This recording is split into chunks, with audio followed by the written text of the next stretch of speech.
Hello, আসসালামু আলাইকুম ওয়া রাহমাতুল্লাহি ওয়া বারাকাতুহু। বন্ধু এবং বান্ধবীগণ, এই যে দেখেন এগুলা ছিল আমাদের ফার্স্ট রমাদানের ইফতার। আলহামদুলিল্লাহ, এখানে ঘরোয়াভাবে কিছু আয়োজন করেছি এবং সব কিছু আমি মেক করেছি। এবং এই সসটার কথা, ও মাই গড, এটা কি বলবো, এটা একটা ম্যাজিক্যাল সস। এই সসের রেসিপি আমি খুব শীঘ্রই শেয়ার করবো।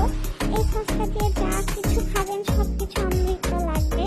এবং এই যে আবার সেই সস, এই সসটা আমার খুব ফেভারিট। শুধু আমার না, আমার হাজবেন্ড সহ আমাদের পুরো পরিবারের। এই পর্যন্ত আমি যাকে যাকে সসটা খাইয়েছি সবাই বলেছে মাশাআল্লাহ, আসলে একটা ম্যাজিক্যাল সস।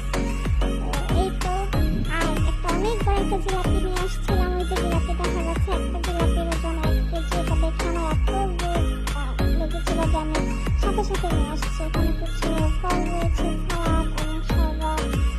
এটাই ছিল আমাদের প্রথম রমাদানের ইফতার। আলহামদুলিল্লাহ, এখন আপনারা দেখবেন যে ওই ম্যাজিক্যাল সসটা দিয়ে আমার হাজবেন্ড কিভাবে এক বোল পাকোড়া সে গপাগপ খেয়ে ফেলবে। এখানে রয়েছে ফুলকপির পাকোড়া, পেঁয়াজ, আলু চপ, বেগুনি, এগুলাই। তো এখন সে খাচ্ছে, এই যে আমিও বসে খাচ্ছি। আমরা প্রথম রমাদানের ইফতার করছি। আমি প্রথমেই জিলাপি দিয়ে শুরু করেছিলাম, কারণ এটা দেখতে অনেক